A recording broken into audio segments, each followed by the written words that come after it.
Well, in that case, we'll just jump ahead. I know that Roy's here, and Roy McAlister has come out to join us from the American Hydrogen Association, and many of you have probably seen Roy in other energy events before. He's been doing the hydrogen work for a number of years and has a lot of really great ideas and viewpoints on ways to have a prosperity without pollution is one of his great topics, and I think that he's been a real inspirational leader for a lot of us in the industry. So I want to welcome Roy McAlister.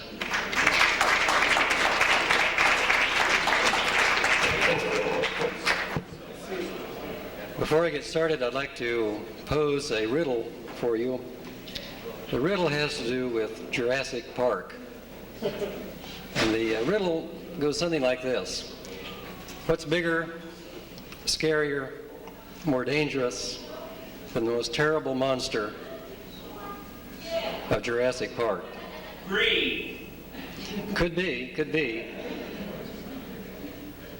If you put all the monsters of Jurassic Park together, they don't hold a candle to a catastrophe that we're creating and living today. We're bringing back dinosaur age carbon, adding it to the atmosphere, and creating a monster that attacks continents at a time. Cities are small in its capacity for destruction. What we've done is to create a technology trap, and we're springing it on ourselves. It's the trap of burning some fossil equivalent of 180 million barrels of oil a day in the natural gas, coal, and oil that we burn every day. The carbon goes into the atmosphere as carbon dioxide, as methane, as peroxyacetyl nitrate, as aldehydes. And one of the effects, besides being dangerous to us immediately as it enters our lungs and through our skin, is the global effect of having dinosaur age carbon create a climatosaurus. We're creating a new weather that is more dangerous by far than any of the dinosaurs that we could have brought back. And this dinosaur in the weather is the global engine that is solar powered. The atmosphere, more loaded with carbon, collects more solar energy and does more work than it previously could. Now, many of you will say, well, it's sunspots, or it's volcanic particulates, or it's something else. Well, all of those things count, but we're adding a bias that's never been there during the last 160,000 years at least. The bias is 30% more carbon dioxide in the atmosphere, 100% more methane in the atmosphere, as evidenced by the snow cores of the poles of the Arctic and Antarctic. And the result that we reap from burning 180 million barrels of oil a day equivalent is a weather that's hostile to us. We have floodosaurus, we have tornadosaurus, and it's getting us. I just helped this summer sandbag from Wisconsin to St. Louis and really got the feel for what terrible is when you can't do anything about the weather, and it's having its way with making new river channel and making new waterfronts. And the way this happens, and it's remarkable, is that the atmosphere that we're breathing carries more ocean water upwards and moves it greater distances and dumps it as never before. It sets records. You can recall reading that the records that we're noticing are record-setting tornado velocities and duration on the ground, record-setting floods, not on this continent alone, but on all the continents, record-setting desertification, where the other extreme is evident. And it is a matter of extremes. The hurricanes are occurring in greater numbers and duration and power than before, and they come further inland. So what we're doing in terms of creating a terrible event is staying hooked on oil, fossil fuels. We're voluntarily staying hooked on something that is undoing us and causing us great cost and injury as we bring back dinosaur age carbon.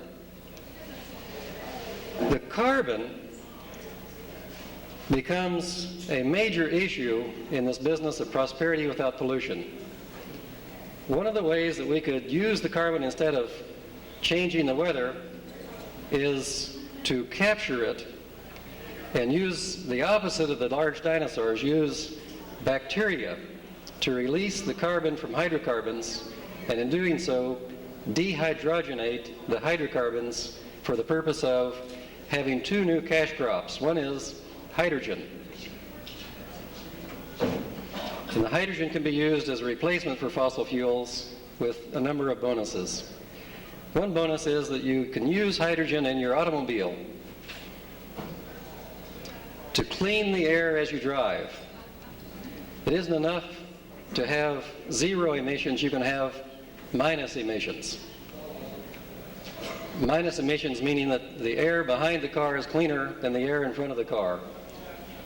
The American Hydrogen Association has been operating a pickup for some 12 years that unfortunately usually has cleaner air behind it than in front of it. In most cities, if you do a scientific analysis on the air out of the exhaust pipe has lower concentrations of things you wouldn't want to breathe, like peroxyacetyl nitrate, aldehydes, tire soot, diesel particles, carbon monoxide, unburned hydrocarbons, than the air in front of the truck.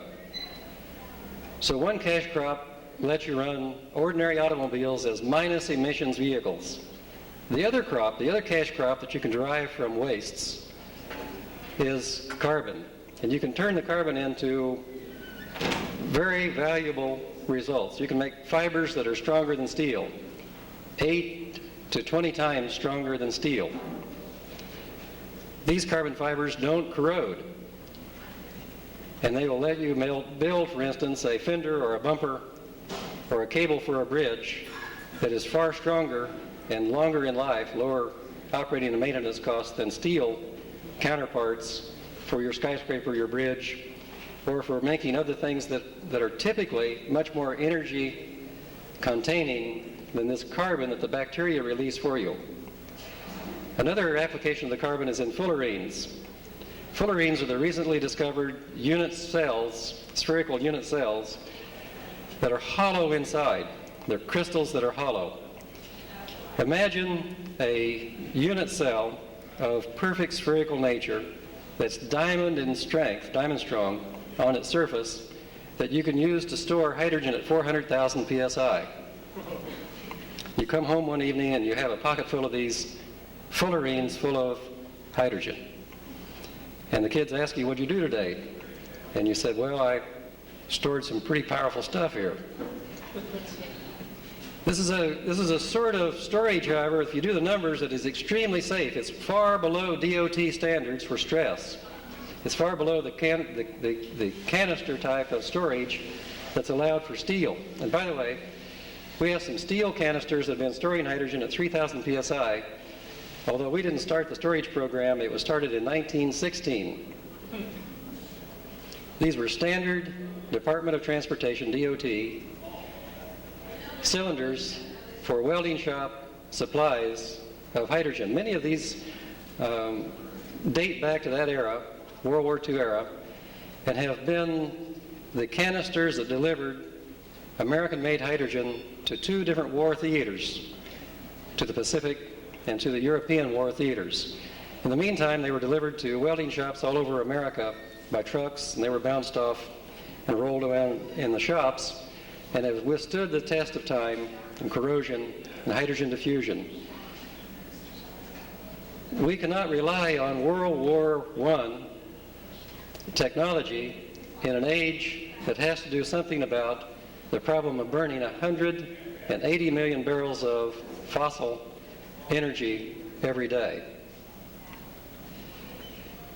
We can use materials that are extracted from such mundane sources as city sewage, garbage, farm wastes, wood wastes, to generate these two new cash crops, hydrogen and carbon. Other applications of the carbon, incidentally, that are worthwhile mentioning are activated carbon for air filtering or water filtering, and the use of graphitic products, graphite in all of its various forms, ranging from lubrication to catalysts. What I'd like to mention in this regard is that it winds up on a note of being doubly, at least doubly, beneficial to you locally in terms of avoiding the greenhouse gas evolution as garbage, sewage, farm wastes, or wood wastes rot into the atmosphere and produce carbon dioxide and methane. It turns them into cash crops, at least one of which, in the form of hydrogen, goes out and makes minus emissions vehicles possible, and the other of which reduces curb weight and increases the safety of such things as hydrogen storage or such things as transportation in the form of fenders and bumpers and roadways. But I'd like to turn to a different topic and say after cash crops comes economics. What this talk is really all about is jobs. What we should be saying to one another is, how many jobs did you create today? And one of the answers, one of the often given answers, should be said along the lines that we not only created jobs today, but we created high-quality jobs that produce high-quality products, products that are renewable resources revolutionary products. The renewable resources revolution can be brought about by using the physics, chemistry, mathematics, art, and economics of the Industrial Revolution. But it has to be brought about with a new understanding of economics that departs from the assumption that we've been giving economics throughout the Industrial Revolution.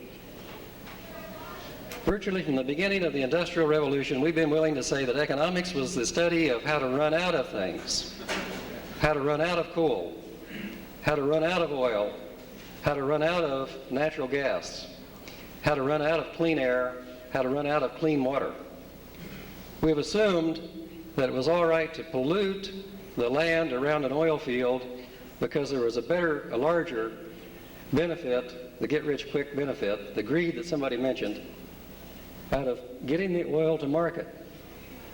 There was a larger benefit to harvesting forests and get them down, get them cut, get them put to market, and to not look at restoration or replenishing those forest products as a primary objective because it took a lot longer than many people were willing to look at. So we would harvest and deplete. And we would do so by saying that the atmosphere or the global environment could stand some effects of our progress. We can no longer say that. We have a population that is far too large by now to say that. Our population has grown exponentially. Our knowledge is sufficient to say that that exponential population growth is a marketplace. That part of economics should show through with the redeveloped assumption on what economics is all about. The redeveloped assumption is that it's renewable economics that counts, and that's where our job production comes from. The Renewable Resources Revolution is the revolution of making more out of hard work than you had the day before. Renewable resources brings the opposite of depletion. We've had the general effect that hard work would bring economic value, economic wealth, at the expense of depletion. But we should say instead, and must say instead, that the renewable resources revolution will bring more jobs, more goods, more economic wealth than ever before. To put this in, as it said in the industry, the bottom line, we need 1,000 new millionaires a week. The opportunity here is for 1,000 new millionaires a week. And that's a drop in the bucket to the bigger picture. But to examine that statement, you only have to notice that every 5.5 days, we export to foreign sources $1 billion for foreign oil. If that $1 billion was plowed into the local economy for renewable resources such as carbon from city sewage, garbage, and farm wastes, the amount of carbon would be more in terms of carbon units than the amount of coal mined every year in America. But instead of depleting our fossil resources of carbon in the form of coal, we'd be getting that resource out of the air. And we'd be fixing it as a material or a solid product instead of having it go to the atmosphere for the misery of more floodosaurus, more tornadosaurus, more hurricaneosaurus to confront us in the newspapers in our hometowns.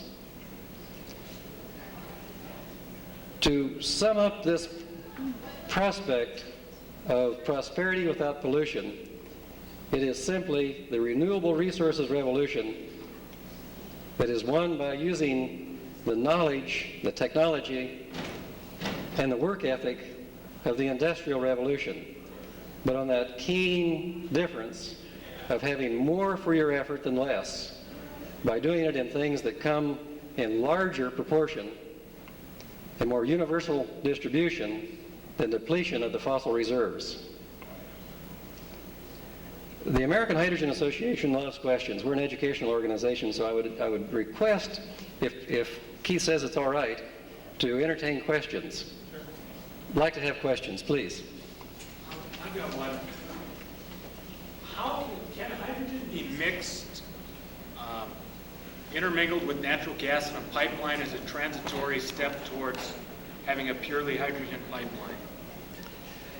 The answer is definitely yes, and the shades of yes go something like this.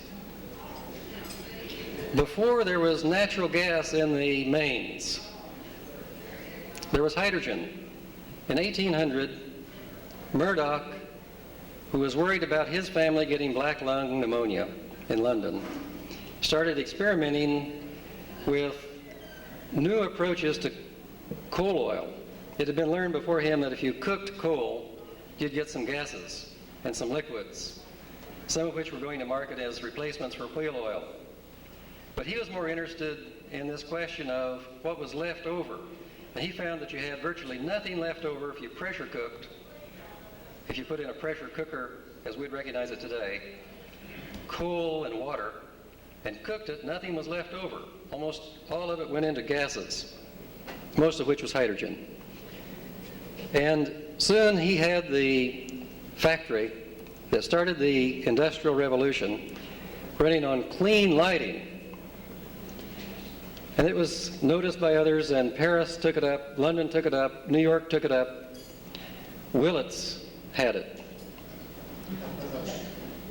It was town gas, or city gas, or blue gas, or carbureted gas. It had many different names. But it was dirty hydrogen.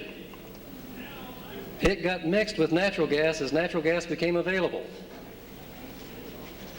When Theodore Roosevelt wanted to do something for the country, he said, well, we need a better infrastructure, we need parks set aside, we need dams. And many good things came of his observation. When Franklin Delano Roosevelt came in power, he said, we need more work, and we need more cures for the greedy. And he said of the, by then, gas house gang that was making the hydrogen, the dirty hydrogen, that they needed competition.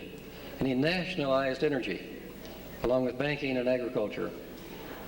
And one of the effects of that was to make a subsidy for bringing natural gas from Texas to New England, the Big Inch pipeline. And when it got to New England, it mixed natural gas and hydrogen. There was no effort at that time to unmix them at the use site of the site of application of the use site. But there could be by today. By today's standards and by technology that we're proving, You can mix hydrogen and natural gas and take the hydrogen out selectively with polysulfone filters. You could run your home on the main selectively on hydrogen and have water as a byproduct. Every pound of hydrogen that you took out of that main with this selective filter would produce 9 pounds of water, pure water, that you could use to run your household. If you had no desire for that and you were water rich, you could burn the natural gas and the hydrogen together as hythane or hydrogen enriched natural gas for some other benefits. For instance, if you put this hydrogen-enriched natural gas in your car, you can enjoy hydrogen-characterized combustion. The result of which is that the hydrogen burns faster than natural gas. It allows you to delay ignition until much of the compression has been completed, and so you delay the loss of energy during the part of the stroke that would turn the engine backwards if it could. And so you have less back work, more positive work for the same number of BTUs. And on our test stands, we're showing that you get more miles per BTU out of this mixture of hydrogen and natural gas, or a mixture of hydrogen and diesel fuel, or a mixture of hydrogen and any other hydrocarbon, than if you didn't have the hydrogen present. But it's also true that other industries could be served on that pipeline. If you're running a plastics production, a polymer production operation, it's very advantageous to be on that pipeline because you can extract the hydrogen and hydrogenate to build larger molecules, larger, more uniform molecules for your injection molding or your extrusion process. If you're on a paint or a latex production industry, it's also advantageous for you because now you have a inexpensive supply of hydrogen that you can pick out of the natural gas or filter from the natural gas and use to make more uniform molecular weight latex and other products of the description petrocarbons. Petrocarbons, for your information, are that 6% of the oil, natural gas, and coal that goes into material forms instead of going into fuel or energy. 6% of the fossil reserve goes into things that we wear as clothing, that we have as tires and polymers. And this 6% makes more revenue than the sale of the fuel, sale of the energy. As one of the scientists from Los Alamos noted, it's worse than throwing Rembrandts on the fire to burn fossil hydrocarbons. When you realize that 6% of the present production goes into material forms that produce more revenue in the economy than all that's burned. And if we start enriching the natural gas distribution system with hydrogen from renewable energy sources, from solar thermal, from photovoltaic, from wind,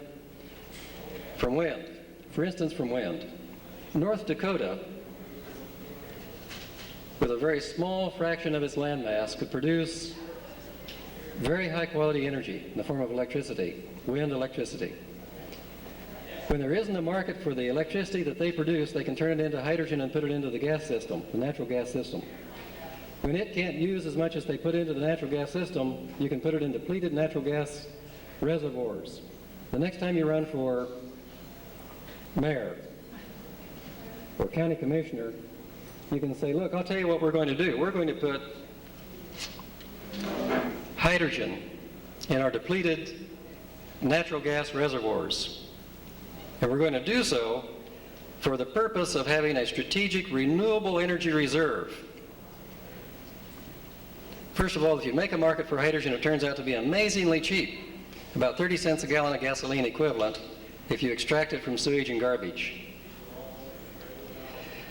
So it's a good buy on your part as an emerging politician to put this stuff away because it makes jobs in your community that develop cash flow,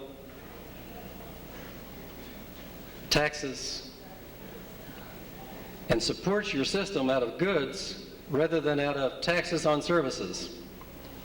The difference is that you have a ripple effect then that goes through the economy and produces a lot more jobs and gets rid of something that every city manager, every county manager, every state manager confronts today, and that's where to put things that no one wants.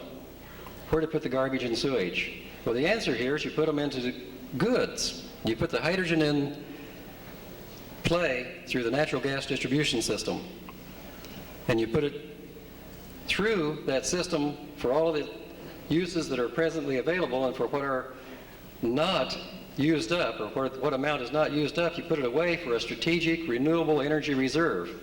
And you might say, well, now, why would somebody want a strategic, why would they want to handle hydrogen and make a strategic renewable energy reserve? Well, the answer is this. It's greed. The more you hold that hydrogen, the more valuable it becomes. As we deplete fossil reserves, it becomes an asset that appreciates with the diminishing reserves of fossil fuels. And so for your tenure as the newly elected manager of the garbage and sewage and job development, your area where you've stored this hydrogen becomes much more wealthy than before, becomes much more wealthy than Kuwait or Saudi Arabia that's depleting their reserves. Another form of distribution that might be mentioned in conjunction with natural gas and the ability to separate hydrogen on demand is the local service station that can create hydrogen from water. They can use renewable electricity at night or at other times when there's low demand to store up renewable energy in the form of hydrogen. It's a chemical fuel potential energy that they can make from water and electricity at times that the wind or solar or wave or hydroelectricity generating plants have surplus power.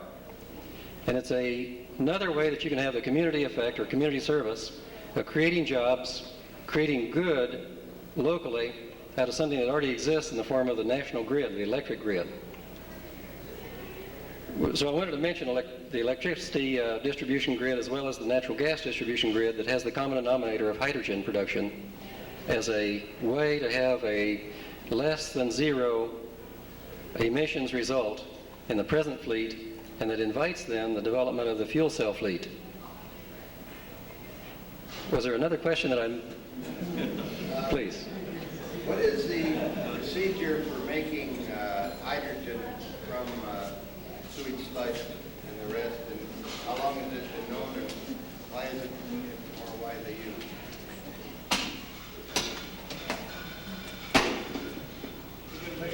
Well, I'm going to pass around. There it is. Look out. And pass it along.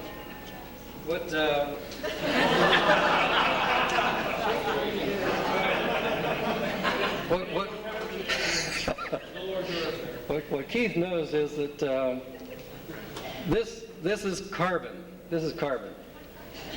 And you can make it two ways. One is by having bacteria do the work. They will dehydrogenate. There are bacterial strains that will dehydrogenate apples or bread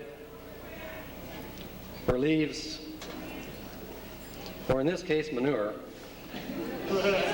and give you virtually pure carbon. And the other result, remember, is collectible hydrogen.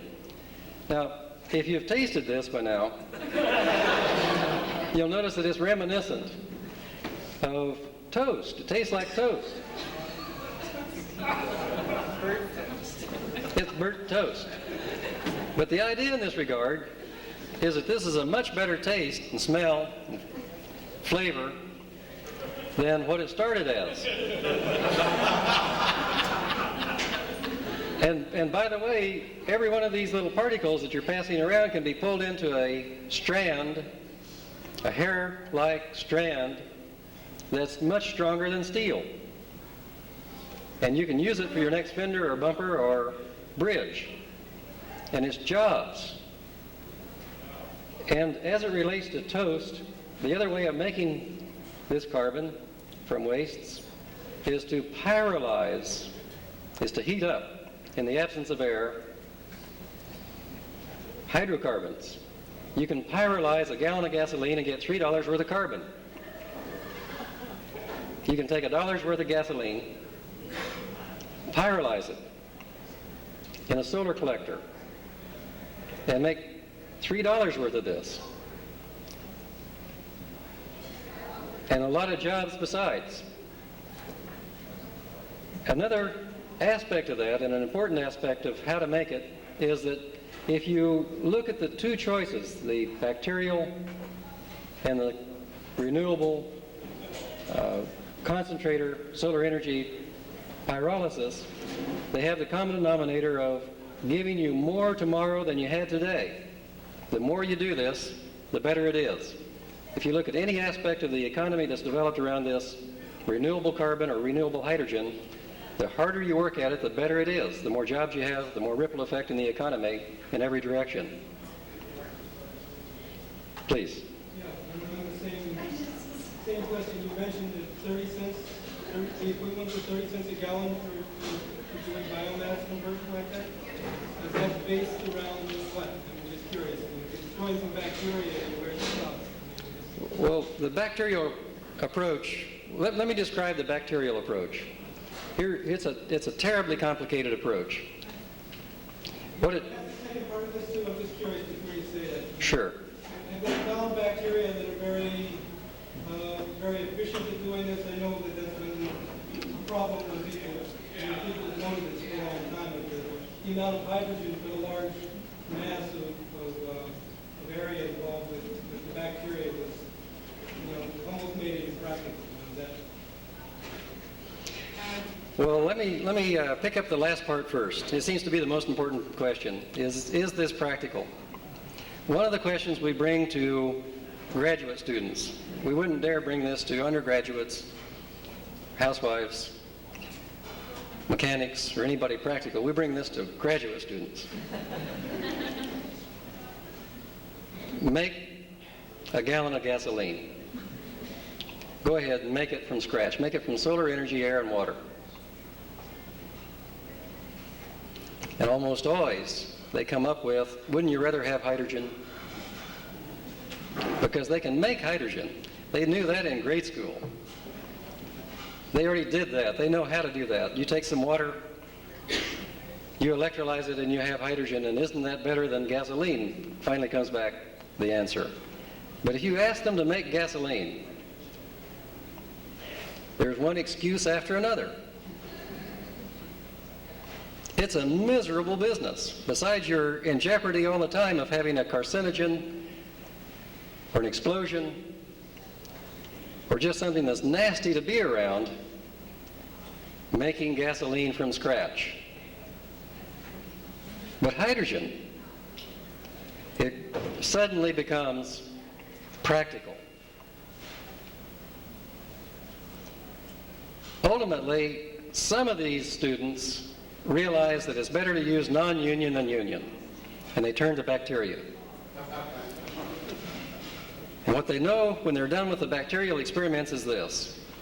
If you feed these bacteria like we feed ourselves, if you grind it up, hydrolyze it by acid treatment, turn it around, give them fresh stuff all the time, they are very fast in releasing hydrogen, faster than they are in releasing methane.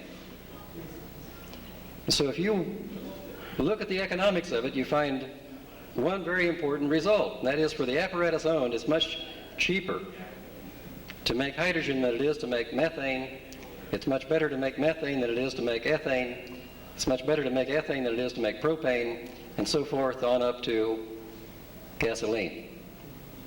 The apparatus that you own, the apparatus that you repair, the apparatus you have to be around, the chemicals that you have to expose yourself to are cleaner, cleaner, cleaner, cleaner in the direction of hydrogen until you're the cleanest at that point.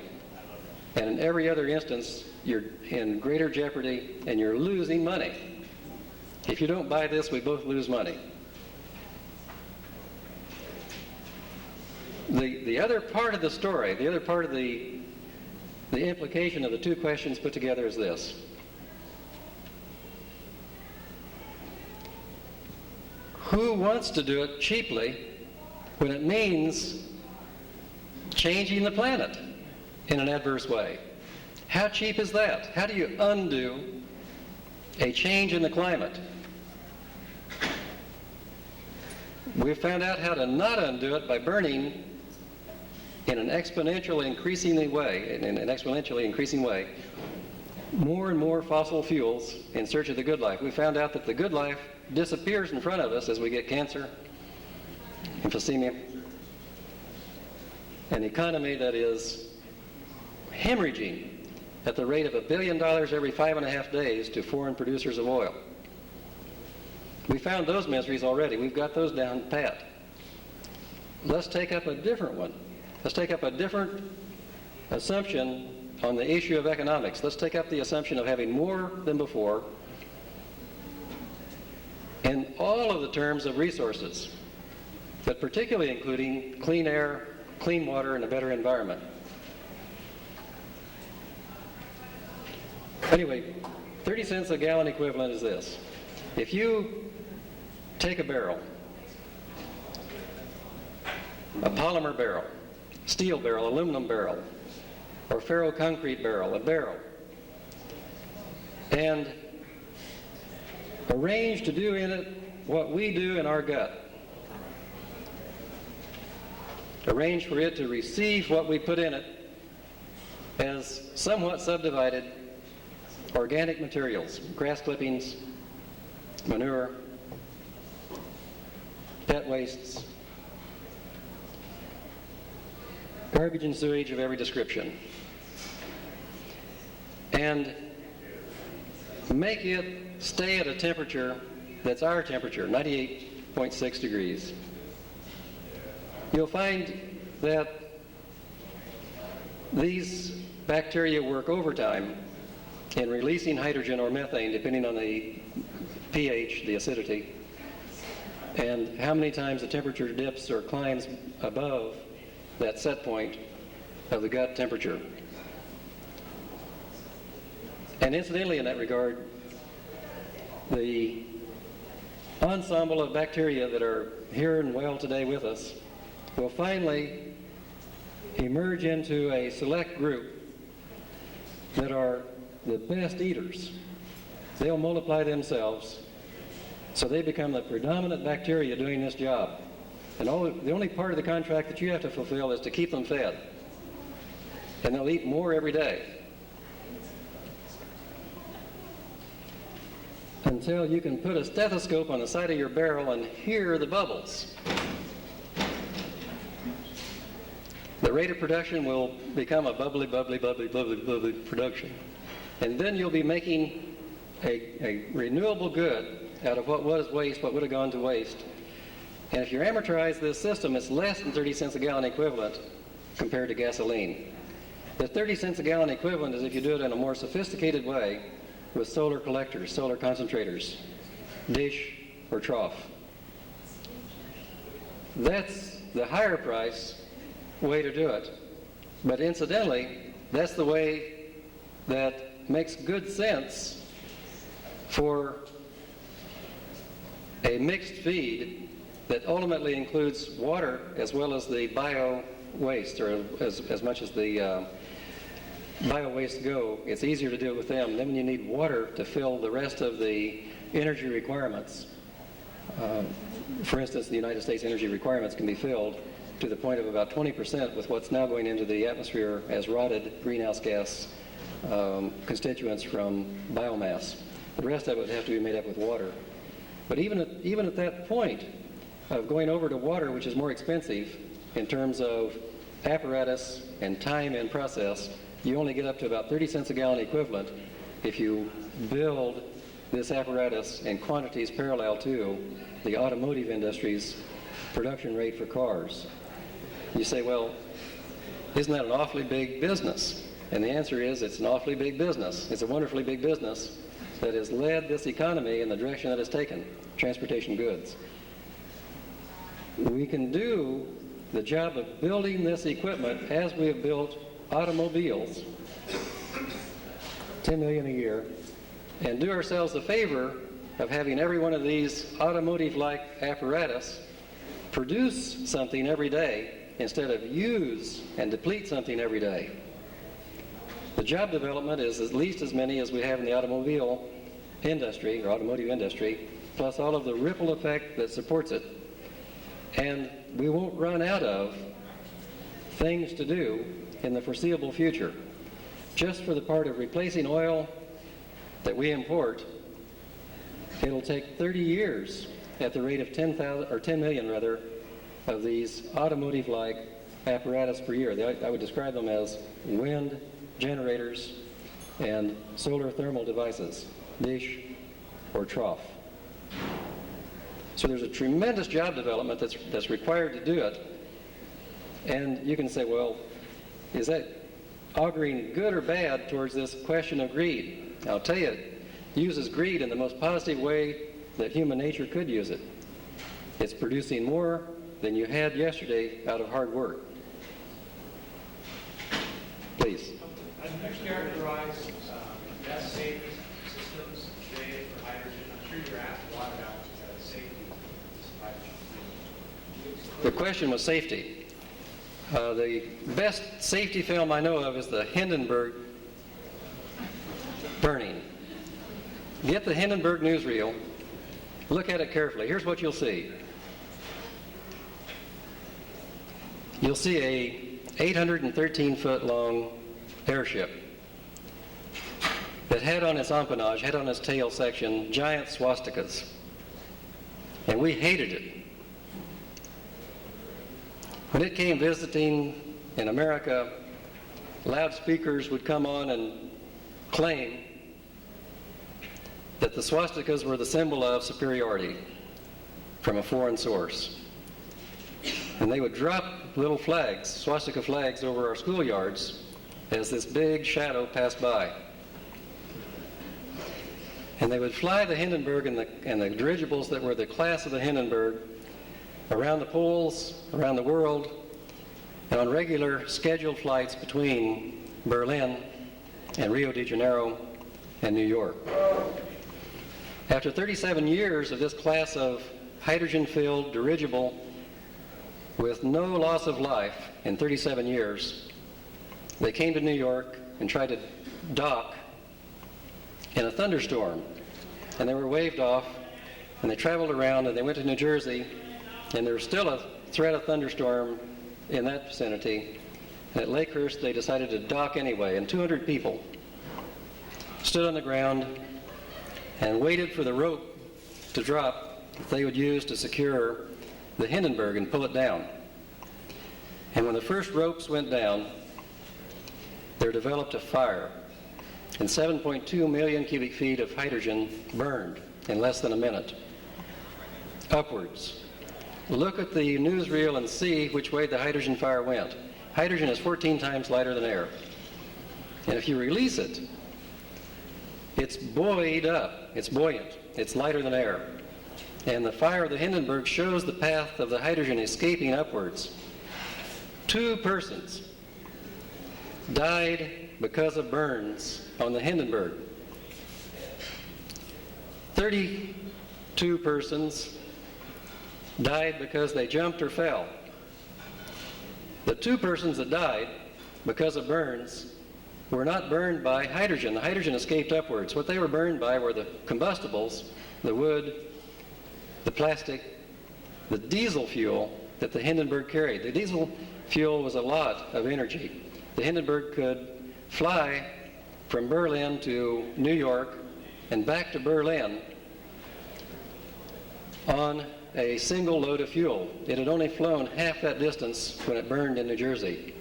It had a lot of diesel fuel left on. That diesel fuel is heavier than air, and it fell to the ground with the people, with the remnants, following the hydrogen fire of the Hindenburg. And that fire, along with the wood and the plastic and the aluminum powder that made it a bright, shiny aluminum color, burned for about 10 hours after the 1-minute hydrogen fire was over. The point I make in this regard is that hydrogen was a terrible choice for having the Hindenburg lifted. It should have been helium. But we weren't selling them helium, and we were the controller of helium. We didn't want them coming across the ocean with their swastikas. So we said, nothing doing. We're not going to supply helium. And they used hydrogen as it started using 37 years before in the flight of the Hindenburg to lift the 813-foot long airship. But be assured of this one thing. In spite of that being a terrible lifting gas, in terms of the example, it was safer than the other inflammables or flammables that were on board that were heavier than air, that went down with people who are heavier than air and caused the burns that occurred on the ground or going down to the ground.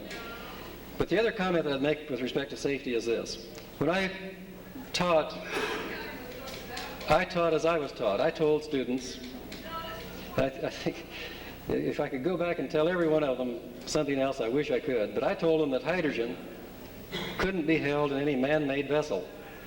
And it was before I realized that we've been holding hydrogen in such things as cow guts, cow skin. And that's what the Hindenburg used to hold hydrogen.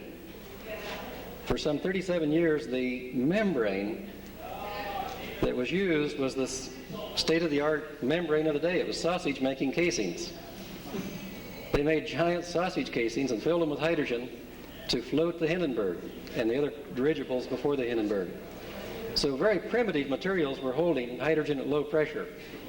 And in that same time frame, even before that time frame, and we have come to our laboratory and see them, we have these welding cylinders, 1916 vintage welding cylinders, and as I understand it from DOT records, they started in 1907 producing such vessels for storing hydrogen safely at 3,000 psi and distributing it regularly, casually, by trucks. My point with respect to safety is that hydrogen is dangerous, as evidenced by the fire on the Hindenburg, but it's controllable by something better than a sausage casing, and by now it can be pretty gee-whiz stuff by way of renewable carbon, unit spheres of fullerenes. I think I've outused my welcome.